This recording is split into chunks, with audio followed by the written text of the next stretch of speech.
예, 목사님께서 말씀의 제목을 하려고 그래서 말씀의 제목을 드렸는데 목사님이 말씀의 제목을 제가 길게 드렸더니 줄여주셨어요.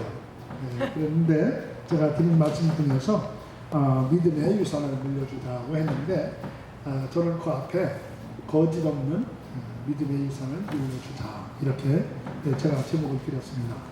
오늘 거짓 없는 믿음의 유산 이것을 우리가 우리 자녀들에게 우리 후손들에게 물려주기 위해서 저는 함께 이 말씀을 나눠보고자 합니다. 이 거짓이라는 단어를 제가 국어사전에서 찾아봤더니요, 국어사전이 이렇게 그 거짓이라는 것에 대해서 설명을 해주고 있더라고요. 거짓이란 무엇이냐 하면은 사실과 어긋난 것이 거짓이라는 거예요. 그리고 또는 사실이 아닌 것을 사실처럼 꾸민 것, 이것이 거짓이라는 거예요.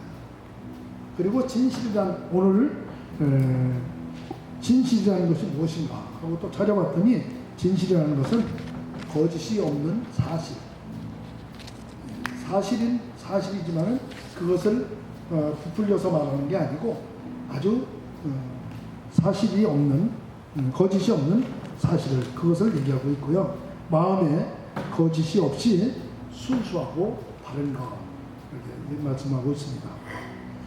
그래서 거기에 부수적으로 달하는 것을 보니까 깨끗함, 그리고 맑고 투명하다. 하늘에 구름 한 점이 없듯이 내면에 하늘에 한 점 티끌이 없다. 이렇게 설명을 하고 있습니다. 여기서 거짓과 진실에 대해서 우리가 함께 나눠보면서 거짓 없는 진실한 믿음을 어떻게 그 믿음의 유산을 물려줄 수 있을까? 예수 믿는 사람이요, 예수 믿는 사람들이 가장 잘하는 세 가지 거짓말이 있대요. 예수 믿는 사람들이 거짓이 없어야 되는데 어떻게 해서 예수 믿는 사람이 거짓말을 할 수 있을까요? 근데 그것을 아주 잘하는 세 가지 거짓말이 있어요. 혹시 알고 계신 분 계세요? 그 거짓말.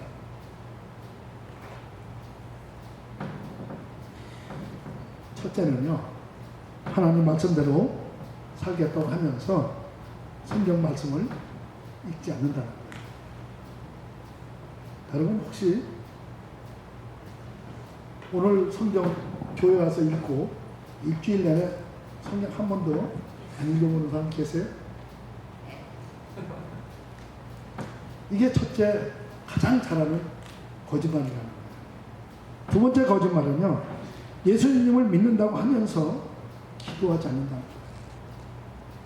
기도. 이거는 저한테도 걸리는 문제예요.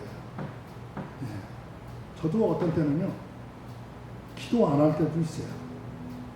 하루 일과를 마치고 잠자리에 들기 전에 하루를 돌아보면서 기도해야 돼요. 아예 하루의 삶 속에 혹시 하나님께 범죄한 게 있는지, 또 다른 사람에게 상처를 준 일이 있는지, 이런 것들을 회개하는 기도를 드려야 되는데 회개하지 않고 그냥 자야지 뭐 그냥 이렇게 잘 때도 있습니다. 그리고 세 번째로는요, 예수님을 사랑한다고 하면서 전도하지 않는 것이라고 합니다. 이게 크리스찬들이 가장 잘하는 거짓말 세 가지라고. 말씀대로 살겠다고 하면서 성경을 읽지 않는 거하고, 예수님을 믿는다고 하면서 기도하지 않는 거고, 그리고 예수님을 사랑한다고 하면서 전도하지 않는 거. 제가요, 이 진실이라는 것에 대해서 한번 말씀을 드리겠습니다. 제가 저 지난주에 그 로레나이트에 있는 아름다운 교회에 가서 말씀을 전했습니다. 근데 그날이 수요일 저녁이었어요. 말씀을 전하고서 제가 아는 집사님을 거기서 만났어요. 만나서 그분하고 커피숍에 가서 밤 늦게까지 잠깐 얘기를 나눴습니다. 근데 그분이 들려준 이야기 중에서 제가 정말로 감동을 받은 이야기가 하나 있어요. 그분들이 그 지난주에 멕시코 선교를 다녀왔다는 거예요. 그 교회 배노조에서 여러분이 같이 갔다는 거예요. 근데 그 같이 간 사람들 중에서 그 교회 목사님이 아닌 다른 교회 목사님, 젊은 부부 목사님이 함께 동참을 했다는 거예요. 그래서 그분하고 같이 멕시코에 가서 선교를 마치고 돌아오는데 그 국경에서 이 두 분이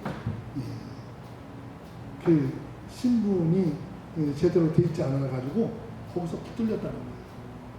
다른 사람 다 건너왔는데 두 부부만 못 건너온 거예요. 이분들이요, 바이올라 신학에서 공부하다가 공부하는 중에 그 I-20가 그 끝난 줄을 모르고 그 연장을 안 했다는 거예요. 그래서 그게 인해서 거기 붙들렸다는 거예요. 들어올 수도 없는 거예요.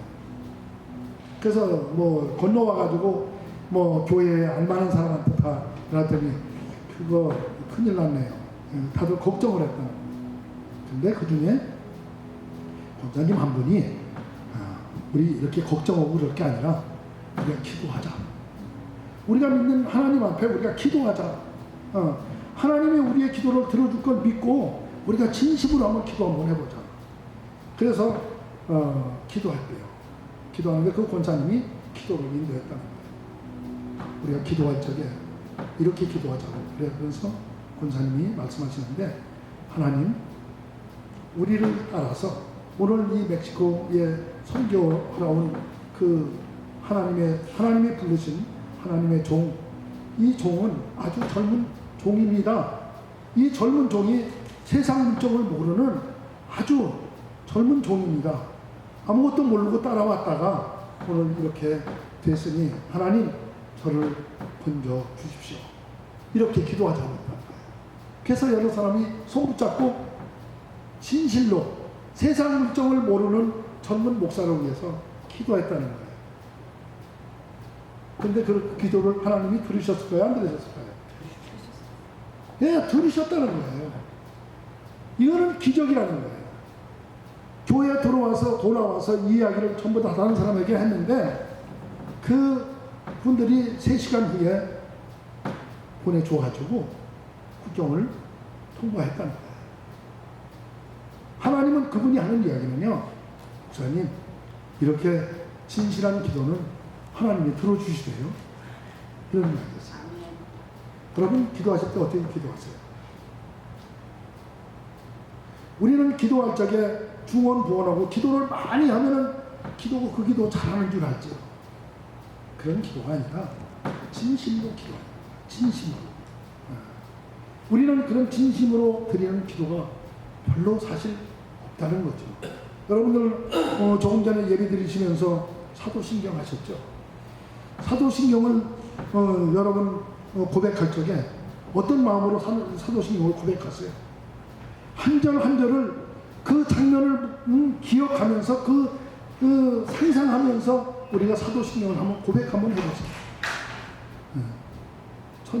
전능하사 천지를 만드신 하나님 아버지를 내가 믿사오니 그 외아들 우리 주 예수 그를 믿사오니, 이렇게 그분이 하나님의 천지 만물을 창조하시고 그 아들을 우리를 위해서 보내주시고 그분이 십자가에서 고난받으시고 죽은 지 3일 만에 부활하셔서 우리에게 영원한 생명을 주시는 그런 모습을 여러분 한번 상상을 하면서 그걸 기억하면서 여러분 신앙 고백을 한번 해보세요. 그런 진실한 신앙 고백이 우리에게 있어야 될 줄로 믿습니다. 저는 이 박상봉 목사님은 참 좋아하고 아주 존경합니다. 왜냐하면요, 제가 아는 목사님들이 참 많아요. 제가 아는 목사님이 참 많은데, 목사님들 제가 무슨 행사를 한다거나 무슨 일을 한다든지 어떤 모임이 있었는지 이렇게 설교도 시켜드리고 이렇게 하면은 순서를 맡겨드리면은 그 내용들이 참 저도 그렇지만은 이렇게 그 듣기 좋은 소리를 많이 합니다. 근데 우리 목사님 제가 여기 와서 설교를 듣거나 우리 또 모임에서 우리 목사님한테 설교를 부탁해서 설교를 하시는 거 보면은 설교를 들으면은 그 설교가 가식이 없는 진실한 하나님의 말씀에 근거해서 메시지를 전하는 것을 우리가 듣습니다. 예. 그래서 목사님은 정말로 여러분들의 행복한 분이에요. 예. 네. 그런 말씀을 진실로 여러분 귀가 즐거우라고 드리는 그런 말씀이 아닌 하나님의 말씀을 성경에 근거해서 전해주시는 목사님의 그 메시지가 여러분들에게 얼마나 큰 은혜가 되는 줄 모르는 거예요. 우리는 그저 그 사람이 듣기 좋은 그런 소리를 들어야 오늘 은혜 받았다고 이렇게 생각하기 쉽습니다. 그렇지만 우리 하나님의 말씀은 그렇지 않다는 것을 여러분 우리 목사님을 통해서 들을 적에 큰 은혜가 있고 감사하시기를 주님의 이름으로 축복합니다. 근데 오늘 우리가 이 세 가지 이 잘하는 거짓말, 이 거짓말은 단순한 거짓말이 아니라는 거예요. 왜냐하면은 이 거짓말은 우리 신앙의 중심을 거짓되게 하는 거짓말이라고 해요. 우리의 신앙의 중심을 거짓되게 만드는 그런 거짓말이라는 거죠. 오늘은 바로 이 세 가지 거짓된 우리가 신앙의 이 모습을 버리고 우리의 믿음이 거짓이 있는 믿음이 아니라 거짓이 없는 진실한 믿음이 될 수 있기를 주님의 이름으로 축복합니다. 아멘. 하나님의 말씀대로 살겠다고 하면서 성경 말씀을 읽지 않는다고 한다면은 이게 거짓 믿음이라는 거예요. 그렇잖아요. 예. 우리가 하나님을 믿는다고 하면서도 그 말씀을 우리가 읽지 않는다고 한다면은 무슨 그것이 하나님 말씀대로 살겠어요? 예. 제가 성경적 효를 하는데 성경적 효는 하나님 말씀대로 사는 것이 성경적 효라고 제가 어디든지 가서 이 말씀을 꼭 전합니다. 예. 성경적 효. 왜 성경적 효냐? 우리가 한 가지로 쉽게 말씀드리면은 여러분들이 부모님의 자녀라고 그러면은 우리가 부모님의 말씀을 잘 듣는 것처럼 그 자녀가 부모님 말씀을 잘 듣는 것처럼 우리가 하나님의 자녀라고 하면은 하나님의 말씀을 잘 듣고 그 말씀대로 실천해야 된다는 거예요. 그것이 성경적 효예요. 예. 이것을 안 하면 이건 거짓말이라는 거예요. 하나님을 믿지 않는 거예요. 우리가 가장 불효가 뭐예요? 불효 중에 가장 큰 불효는요, 부모를 부모로 인정하지 않는 것이 그게 불효예요. 믿으시죠? 예. 우리가 하나님을 하나님으로 인정하고 믿을 때만이 그것이 진정한 성경적 효의 첫걸음을 할 수 있는 거예요.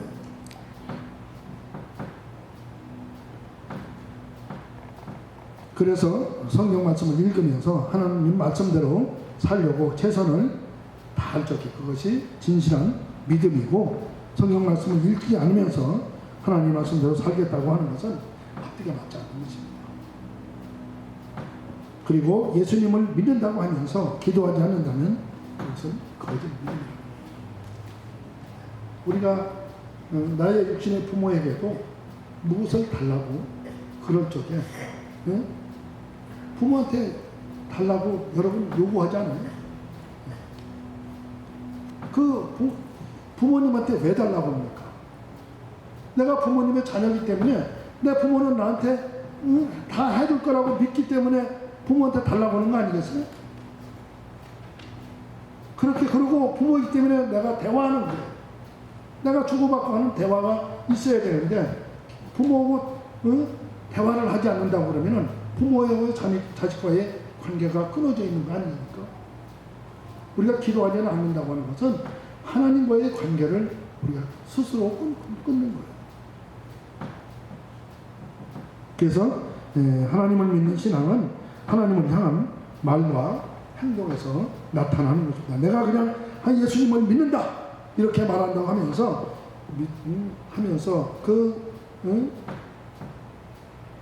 기도하지 않는다고 하는 것은 그것은 믿음이 있다고 말할 수 없는 거예요. 우리는 하나님과의 관계에서 믿음이 있는 그런 삶을 사시기를 주님의 이름으로 축복합니다. 진실과 거짓은 눈에 보이지 않지만은 얼굴과 말과 행동으로 그 거짓인지 진실인지 알 수 있는 거예요. 그렇죠? 예. 누구하고 대화를 하든지 하면은 그 사람이 하는 말이 거짓인지 진짜인지 알 수 있어요, 없어요? 알 수 있어요. 왜? 그 사람의 말 속에서도 우리가 알 수 있고, 그 사람의 말하는 행동이나 그 사람의 얼굴 속에서도 이 사람이 진실로 말하는 건지 거짓으로 말하는지 알 수 있는 거예요. 그리고 예수님을 사랑한다고 하면서 전도하지 않는다면은 그것은 예수님을 사랑한다는 말이 거짓말일 수 있다는 거죠.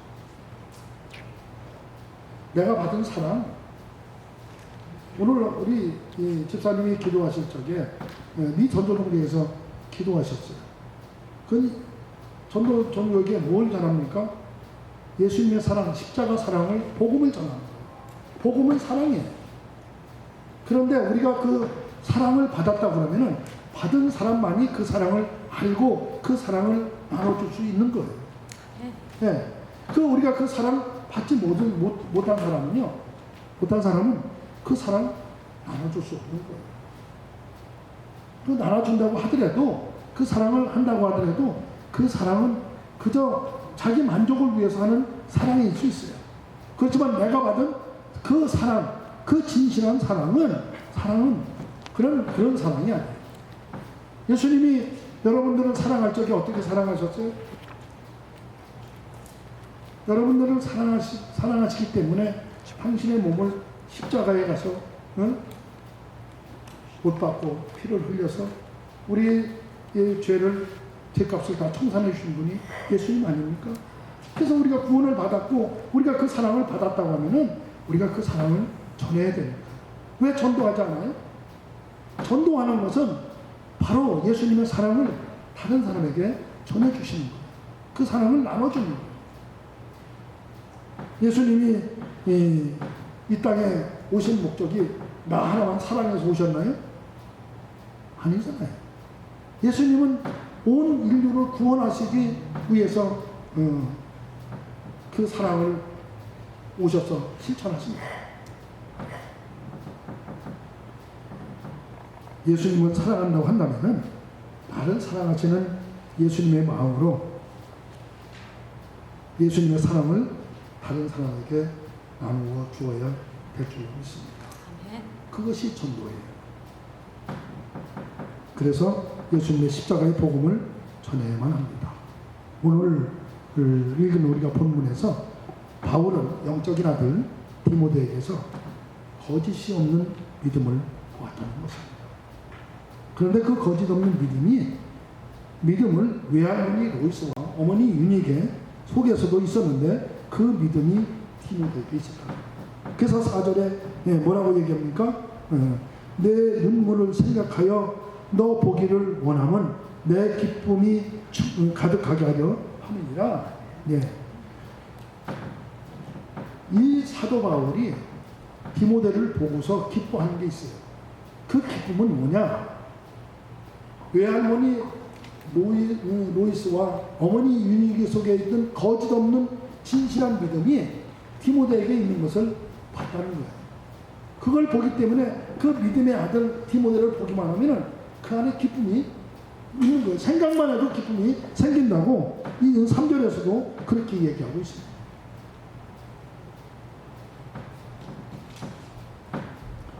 거짓 없는 믿음, 그러니까 하나님을 경외하는 삶으로 진실한 믿음의 영향을 끼쳤다는 거예요. 여러분, 이런 속담이 있어요. 자녀는 부모의 등을 보고 배운다는 그런 말이 있습니다. 제가 아까 권사님하고 얘기하다가 우리 딸 얘기를 했는데, 우리 딸이 44살이에요. 근데 저를 데리고 병원에 한번 가게 됐습니다. 제가 영어가 안 돼요. 병원에 가는데 딸 차를 타고 가는데 딸이요, 프리웨이에서 75마일로 지그재그로 막 달리는 거예요. 제가 옆에 앉았는데 조금 불안하죠. 저도 모르게 제가 오른발로 브레이크 밟는 시동을 하는. 그래서 제가 우리 딸 보고 그랬어요. 야, 너 무슨 운전을 그렇게 험하게 하니? 제가 그랬어요. 그랬더니 우리 딸이 그냥 거침없이 저한테 하는 거예요. 왜요? 아빠가 그렇게 하셨잖아요. 그러는 거예요. 제가 할 말이 없어서 입을 다물었어요. 우리 아이들이 제 차를 타고 다니는데 제가 운전을 그렇게 했거든요. 운전 이렇게 하라고 가르쳐 준 거 아니잖아요. 근데 우리 아이들이 그걸 보고 배웠다는 거예요. 제가 제일 걱정하는 거는요, 그런 거였어요. 아니, 제가 이 딸을 제 차에 타고 다니는데 저렇게 운전하다 사고 나면 어떡할까? 그 생각이 먼저 났어요. 여러분, 우리는 그렇게 가르쳐 주지 않아도 우리 자녀들이 우리들에게서 하는 행동을 그대로 보고 배운다는 거 잊지 마시기를 바랍니다. 제가 목회자 아버지 학교 지도 목사로 섬기고 있거든요. 근데 목회자 아버지 학교를 개설하게 되면은 그 목사님들이 와가지고 거기서 제일 첫 번째 시간이 뭐냐면 아버지의 영향력에 대해서 강의를 듣고 나눔을 하고 그리고 간증을 합니다. 자기가 아버지로부터 어떤 영향을 받았는가에 대해서 이런 그 간증을 하는데 그 간증 속에서 10명 중에 9명 아마 거의 다 100%라고 해도 틀린 말은 아닐 거예요. 10명 중에 9명은요 아버지로부터 엄청난 영향을 받았는데 그 영향이 좋은 영향이 아니라 나쁜 영향을 가장 많이 받았다는 거예요. 그래서 나는 우리 아버지처럼 살지 않겠다. 나는 우리 아버지 같이 그런 사람이 되지 않겠다. 이래서 아버지의 관계도 끊고 사는 사람도 있었고요. 아버지를 아주 왼수로 그렇게 생각하고 사는 그런 목회자도 있었다는 거예요. 이런 목회자를 회복하기 위해서 그 아버지 학교에서 아버지의 영향력의 그런 시간을 갖고 힐링을 합니다. 왜 그래요? 그 아버지가 그 아들에게 야 인마 세상은 이렇게 사는 거야 이렇게 가르쳐준 거야. 아버지가 가정에서 하는 행동 아이가 보고 배운 거예요. 그래서 자기가 나중에 결혼해서 아이를 갖고 가정을 갖고 보니까 그때까지는 절대로 나는 우리 아버지처럼 안 살겠다 했는데 아버지 학교에 와서 자기가 가정을 갖고 아이들 앞에서 자기가 자신을 비춰보니까 자기 아버지하고 조금도 다른 게 하나도 없다. 똑같다는 거예요. 인정하시죠? 어머니도 마찬가지예요. 어머니 학교 가보세요. 어머니 학교도 가면은 어머니 영향력에 대해서 우리가 공부하게 됩니다. 거기 가면은 어머니가 또 다 똑같아요. 하나도 안 틀려요. 나 우리 어머니 그대로 닮았다는 거예요.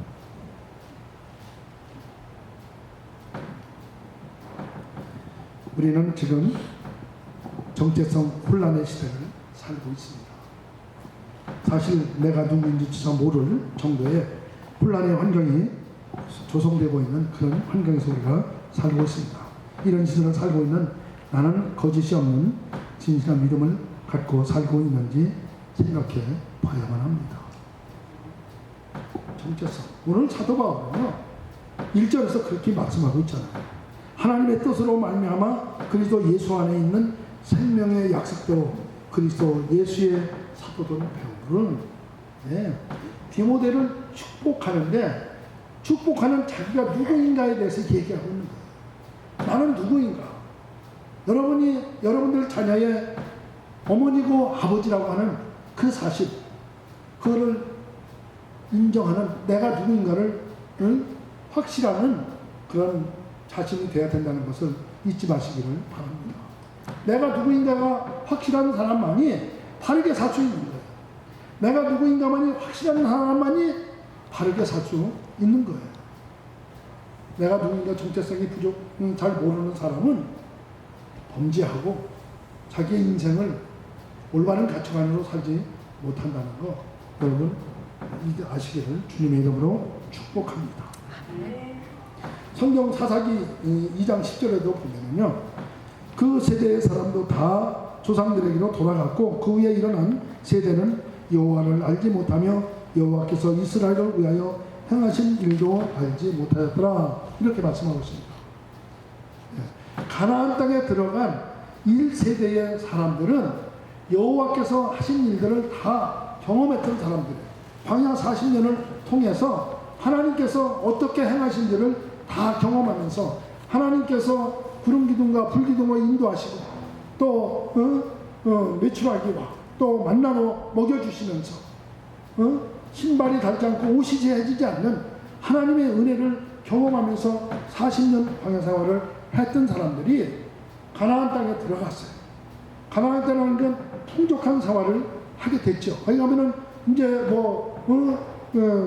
여기저기 옮겨다니면서 천막도 칠 필요 없고 농사 짓고 집 짓고 양치고 이 가축을 기르면서 이렇게 풍족한 삶을 살았다는 거예요.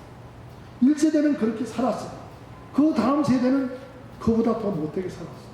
그 다음 세대는 너무 풍족한 삶을 살다 보니까 하나님의 은혜를 잊어버리고 다음 세대들에게 하나님에 대해서 가르쳐주지 않았다는 거예요. 그래서 그 다음 세대는 여호와를 알지 못했다. 그 1세대, 2세대, 3세대는 다 조상에게로 돌아갔고 죽었다는 거죠. 돌아갔고 그 다음 세대는 하나님을 알지 못했다. 이렇게 얘기하고 있습니다. 여러분 어떻게 생각하세요? 여러분 지금 우리가 미국에서 살면서 얼마나 풍족한 생활을 하고 있습니까? 그러면서 정말로 내가 경험했던 하나님, 그 하나님에 대해서 우리 자녀들에게 가르쳐주고 있는가요? 그렇지 않은 분들이 너무 많다는 사실. 우리는 교회를 다니면서도 정말로 우리 자녀들에게 하나님에 대해서 잘 가르쳐주지 않는 분들이 너무 많다는 거예요. 저는 양로병원에 계신 분들 있잖아요. 오후에도 이제 그린필드에 2시에 예배를 드리러 가는데 거기 계신 분들에게도 항상 그렇게 얘기합니다. 우리 자녀들이 양로병원에 오면은 당신을 찾아오면은 그냥 와서 이러지 말고 야 와줘서 참 고맙다 그렇게 얘기하고 야 와줘서 참 고맙다 그걸 제가 갈 때마다 반복해서 합니다. 그런데 그대로 실천하시는 분도 계시고 안 하시는 분도 계세요. 하신 분들은요 너무너무 좋다는 거예요. 그 자녀들이요 자주 찾아온다는 거죠. 그리고 갈 때는 그냥 돌려보내지 말라고 해요. 갈 때 꼭 붙잡고 손 붙잡고 그냥 내가 기도해 줄게 이렇게 하지 말고 그냥 야 좀 이리 와. 그래서 손 붙잡고 하나님 우리 오늘 자녀가 왔다 갑니다. 우리 자녀들 우리 하나님 마음껏 축복해 주세요. 하나님을 경외하는 우리 자녀들대로 하나님 축복해 달라고 요만 한마디만 기도해 주라고 길게 하지 말고 기도해 주라고. 그건 누구나 할 수 있잖아요. 근데 그것도 못하는 분도 많이 계시잖아요. 근데 그걸 하시는 분들의 고백을 들어보면요 자기 자녀들이요 너무너무 좋아요. 어머니 아버지가 몸은 불편하지만은 자신을 위해서 손 붙잡고 기도해 주는데 우리 자녀들이 엄마 하고 눈물을 펑펑 쏟는다는 거예요. 그런 기도를 듣고 우리는 우리 자녀들에게 이렇게 진실한 신앙의 모습을 보여주시는 저와 여러분 되시기를 주님의 이름으로 축복합니다. 우리가 예수님을 나의 구주로 고백했다고 한다면 진실한 믿음으로 하나님을 경외하고 말씀대로 실천하며 살면서 자녀나 손자, 손녀들에게 나를 본받으라고 말할 수 있어야만 합니다. 우리는 그런 말은 하지 못하면서도 그렇게 하지 못하니까 더욱더 못하는 거예요. 하나님께서 진실한 믿음을 살게 하기 위해서 우리들에게 인생의 내비게이션을 주셨어요. 여러분 내비게이션이 뭔지 아시죠? 내비게이션 하나만 가지면은 어디든지 길을 몰라도 찾아갈 수 있습니다. 근데 우리 인생에도 하나님께서 당신의 자녀들에게 이 세상을 살아가는 내비게이션을 우리에게 주셨다는 거예요. 어떻게 하나님의 자녀로 살아갈 수 있을까? 그것을 위해서 인생의 내비게이션을 주셨다. 그 내비게이션은요, 십계명. 말이 틀려요. 우리에게도 이 미국에 살면서 미국의 법을 주셨고, 우리에게 또 운전을 하면서도 교통법규를 잘 지키라고 우리의 교통법규를 주셨잖아요. 우리가 법규대로 잘 지키면은 사고가 나요, 안 나요? 안 나죠. 근데 우리가 법규를 안 지키면은 사고가 난단 말이에요. 그런 것처럼 우리에게 십계명을 주셨다. 1계명서 4계명까지는 하나님을 경외하는 진실한 믿음의 삶을 살라고, 그리고 5계명서부터 10계명까지는 부모를 공경함으로써 인간관계에서도 정말로 부모를 공경하는 진실한 삶을 살라고 그렇게 주셨습니다. 10계명 중에서 8계명은 다 하지 말라 해요. 다 하지 말라. 그렇지만 2계명만큼은 하라입니다. 내 안식일을 지키라. 그리고 내 부모를 공경하라. 이렇게 말씀하고 있습니다. 너 위에 다른 신을 두지 말라. 우상을 만들지 말라. 하나님의 이름을 막는 데에 부르지 말라. 나의 안식일을 지키라. 이렇게 말씀하고 있습니다. 3가지는 하지 말라. 하나, 안식일을 지키라. 안식일을 잘 지키는 사람이 정말로 진정과 신령으로 하나님을 그 안식일을 잘 지키는 사람이 우상을 만들 일도 없고 우상에 절하지도 않고 하나님의 이름을 아무렇게나 망령되게 부르지 않는다는 거죠. 그래서 우리는 거룩한 안식일을 정말로 진심으로 주님 앞에 드려지는 아름다운 예배를 드리는 그런 안식일이 되시기를 주님의 이름으로 축복합니다. 그리고 내 부모를 공경하라.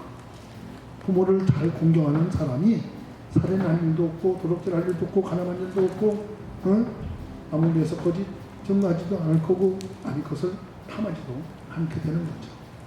그래서 내 부모를 공경하라. 하나님은 레위기 19장 3절에서 이렇게 말씀하고 있어요. 너희 각 사람은 너희 부모를 공경하고 부모를 경외하고 나의 안식일을 지키라. 이렇게 말씀하고 있어요. 부모를 경외하라는 거예요. 경외라는 단어는요, 왕이나 하나님과 부모에게만, 세 분에게만 사용되는 단어입니다. 아무나에게 경외라는 단어를 사용하지 않아요. 우리가 부모를 일주일 동안 잘 경외하고 그러고서 안식일을 지키라는 거예요. 부모를 경외하지 않고 안식일에 와서 부모를 하나님께 예배한다고 해서 그 예배를 우리 주님이 기쁘게 받지 않는다는 거예요. 그래서 우리는 한 주일의 삶을 정말로 우리 주님이 기뻐하시는 그런 삶을 사시기를 주님의 이름으로 축복합니다.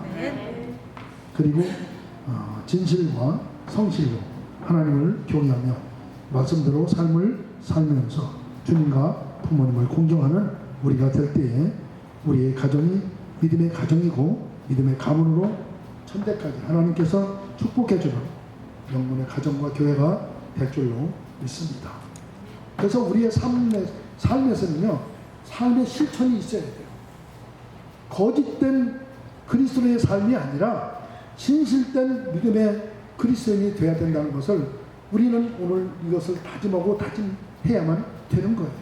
저희 교회, 제가 목회할 적에 저희 교회에 오신 장로님 한 분이 계세요.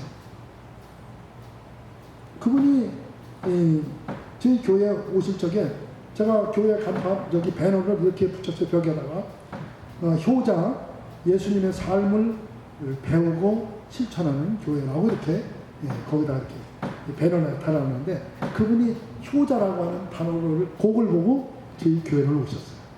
저희 교회에 오셔가지고 효자 때문에 자기가 우리 교회에 왔다는 거예요.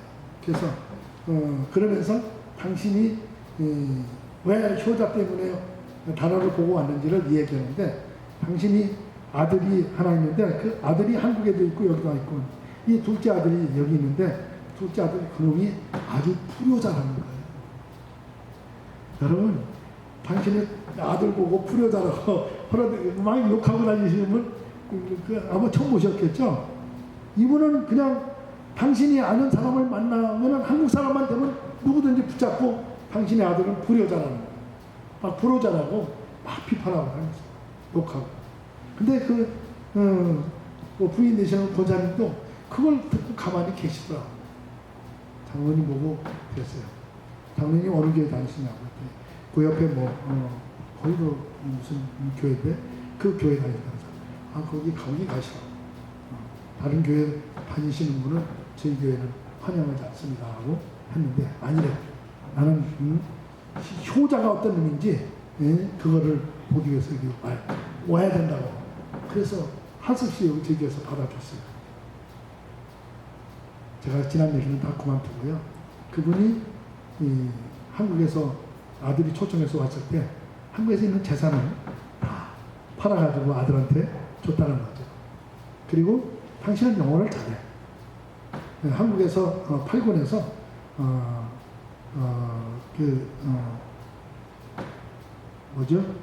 미국 군목의 목사님의 설교를 통역해주는 그런 역할에서 영어를 잘하는 분이에요.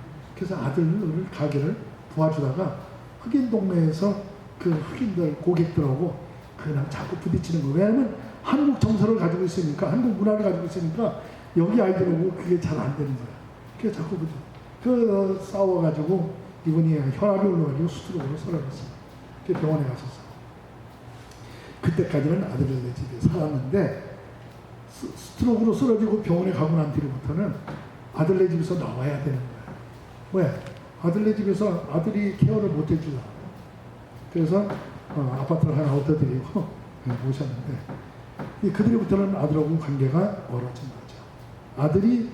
아들 집에 살 때는 아들하고 관계가 좋았는데, 아들하고 따로따로 살다 보니까 아들이 한 달에 한 번 생활비 줄 때만 온다는 거예요. 그래서 불효자라는 거예요. 돈 갖다 주고 자기 가게 도와줄 때는 그렇게 잘하던 녀석이 자기가 스트로크로 쓰러져가지고 자기를 도와주지 못하니까 자기를 한 번도 찾아오지 않는다. 아파트 렌트비하고 생활비 줄 때 한 달에 한 번 온다는 거예요. 그래서 불효자라고 막 그렇게 하더라고요. 그분한테 제가 그랬습니다. 장모님한테 제가 숙제를 하나 드릴 테니까 그 숙제 꼭 하셔야 됩니다. 다짐하고 숙제를 하나 드렸어요. 그 숙제는 아주 쉬운 거였어요. 그 숙제는 뭐냐면요, 이런 숙제였어요. 아들이 됐든 며느리가 됐든 두 분한테 전화를 꼭 한번 하시라고, 한 번만 하시라고 했어요. 두 번까지 안 하셔도 된다고 그랬어요. 한 번만 하셔서 뭐라고 얘기하냐면은, 야, 너들 나 때문에 많이 힘들지? 요 숙제를 줬어요. 근데 이분이요, 안 하시는 거예요. 제가 매주 맥도날드에 만나서 커피 한 잔 사드리면서 확인하는데 안 하시는 거예요. 6개월이 돼도 안 하시는 거예요. 나중에 들은 이야기지만요, 그 6개월 동안 당신이 전화를 하려고 100번도 더 들었다 놨다 했다는 거예요. 근데 전화를 못 해요.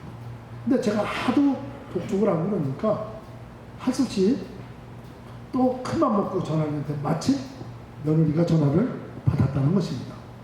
그 며느리가 전화를 받았어요. 며느리한테 제가 얘기한 대로 너들 나 때문에 많이 힘들지? 그렇게 했더니 며느리가 시큰둥하게 받더라는 거예요. 뭐려? 그렇게 스트레스를 받더라는 거예요. 그래서 아니야, 너들 나 때문에 많이 힘든 줄 내가 알았어. 고맙다. 그리고 네가 해다 주는 반찬도 내가 맛있게 잘 먹었다. 고맙다. 이렇게 얘기를 했대요. 그러니 고만 한마디에 며느리의 목소리가 갑자기 그냥 울먹울먹하는 목소리로 바뀌어가지고, 아버님 뭘 그걸 가지고 그러시냐고, 잡수 싶으신 게 있으시면은 언제든지 말씀하시면은 해다 드리겠다고 그러더라고요. 그래서 장로님이 참 고맙다. 그래서 전화를 끊었는데 더 놀라운 거는요. 그날 아침에 아들이 6시에 새벽 6시에 찾아왔더라고요. 와서 돈 60불을 손에 쥐어주면서 아버지 이거 가지고 오늘 목사님하고 점심 잡수시오. 이러면서 주고 갔다는 거예요. 이 장모님이 그 아들이 왔다 갔다는 거에 대해서 얼마나 마음이 기뻤던지 그 장모님이요. 그걸 받자마자 저 새벽 예배 7시에 끝나는데 7시에 끝나기 전에 와서 문 앞에 가서 기다리고 있는 거예요. 네. 그래서 우리 아들이 이렇게 했다고 이야기하고 그때부터 아들하고 관계가 좋아졌습니다. 회복이 됐어요. 그래서 아들네 집에 자주 가고 그러셨는데 그 아들한테 자주 다니시다가 그날은 토요일 날이었는데 아들한테 이렇게 얘기했대요. 야, 그래도 네가 미국 가서 그래도 몇십 년 살았는데 애들만 교회 보내지 말고 너도 교회 가서 예수님 믿어야지. 장로님이니까 당연히 아들한테 그렇게 얘기했죠. 그렇게 얘기했대요.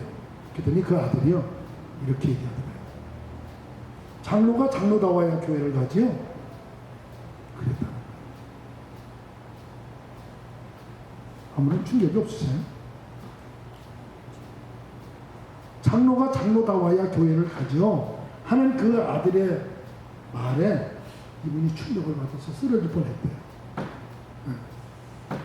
그때서야 깨달은 거예요. 아, 그렇구나.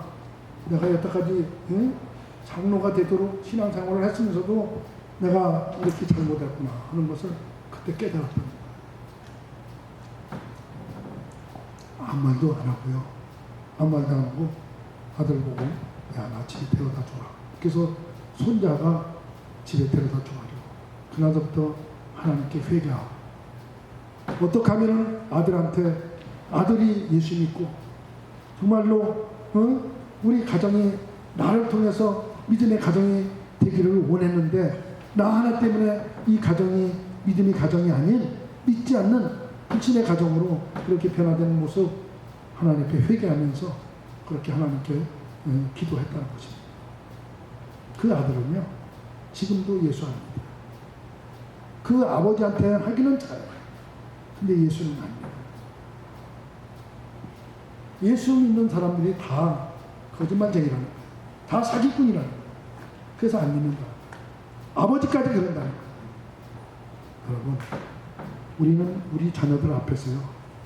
우리가 이 로이스와 유니게처럼 진실한 신앙의 모습을 보여주지 않으면 우리 자녀들이 우리가 말한다고 해서 듣는 그런 시대가 아니잖아요.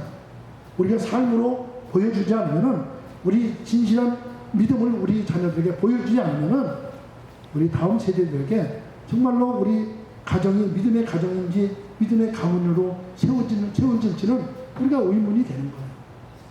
그런 삶을 진실한 믿음의 삶을 사시는 저와 여러분이 되시기를 바랍니다. 성경은 부모 보고 그냥 부모 공경만 받으라고 하지 않아요. 부모가 먼저 효의 본을 보이라고 디모데전서 5장 4절에 그렇게 말씀하고 있습니다. 우리가 부모가 먼저 본을 보여야 돼요. 우리 여기 젊으신 분들도 계신데 우리 젊으신 부모님도 부모님이 계시잖아요. 부모님에게도 정말로 부모님을 어떻게 공경하는가를 우리 자녀들 앞에서 잘 보여주셔야 되는 거예요. 그런 걸 보여주지 않으면 우리 자녀들 보고 우리 자녀들이 어떻게 하는지를 모릅니다. 저도 우리 자녀들하고 관계가 정말로 힘들고 어려웠던 그런 저였어요. 제가 이 성경적 효사역을 시작하면서 이 하나님이 하라고 주셨어요. 저는 정말로 힘들고 어려운 이 사역이지만은 제가 엄청난 축복을 이 사역을 통해서 받았다는 거예요. 우리 자녀들한테도 저 이렇게 하라 저렇게 하라 지금도 안 합니다. 그렇지만 내 삶으로 보여주는 거예요. 우리 자녀들이 정말로 엄청난 변화를 가지고 정말 행복한 가정을 잘 이루고 가고 있는 거예요. 그러잖아요. 우리 자녀들도 젊은 자녀들 부모들도요. 그래요. 우리 시니어대학에서 한 분이 그 따님이 찾아왔는데 따님 보고 그래요. 야, 너 다음에 올 적에 걔 좀 데리고 와. 내가 걔 보고 싶으니까 이렇게 얘기했어요. 그러니까 그 따님이 뭐라고 그래요? 엄마, 걔도 바빠요, 바빠. 이러는 거예요. 그 말을 들은 그 엄마의 마음은 어땠어요? 제가 그 표정을 봤어요. 표정을 봤는데요, 낙심과 절망이. 우리는 그냥 그런 말도요, 그냥 아무런 생각 없이 그런 말을 우리 부모에게 하지 않습니까? 그렇게 하지 마세요. 시간 나는 대로요, 그냥 데리고 온다든지. 걔도 할머니 보고 싶어 하는데, 좀 바빠서 그런데, 시간 내서 데리고 올게요. 이렇게 한마디만 해줘도, 안 데리고 와도, 그렇게 말해주면 마음의 상처는 되지 않잖아요. 우리가 우리 자녀들에게 이러한 하나님을 정말로 진심으로 경외하는 진실한 신앙의 모습을 보여주시는 저와 여러분이 되시기를 주님의 이름으로 축복합니다. 아멘. 우리는 그냥 예수 믿는 사람뿐만이 아니라 예수님이 우리를 사랑해 주신 것은 우리를 교회되게 하기 위해서 우리 주님이 사랑해 주신 거예요. 예수님이 이 세상에 오셔서 우리를 위해서 죽으셨어요. 건물과 장소를 위해서 죽으신 것이 아니에요. 우리를 교회로 세우시기 위해서 죽으신 거예요. 그래서 핏값으로 사신 교회라고 말씀하시는 것도 이 교회는 건물이 아니라는 거예요. 우리 한 사람 한 사람이 교회라는 사실을 잊지 마시기를 주님의 이름으로 축복합니다. 그래서 우리는 그냥 교회만 다니는 사람이 아니라 우리가 걸어다니는 교회의 삶으로 우리가 돼야 된다는 거예요. 걸어다니는 교회, 우리의 나의 삶을 통해서 교회가 세워지는 그런 모습들을 보여줘야 된다는 거예요. 그런 믿음을 우리 후손들에게 물려주신 저와 여러분이 되시기를 바랍니다. 그래서 우리의 가정과 우리의 교회가 정말로 믿음의 교회로서 든든하게 세워질 수 있게 주님의 이름으로 축복합니다.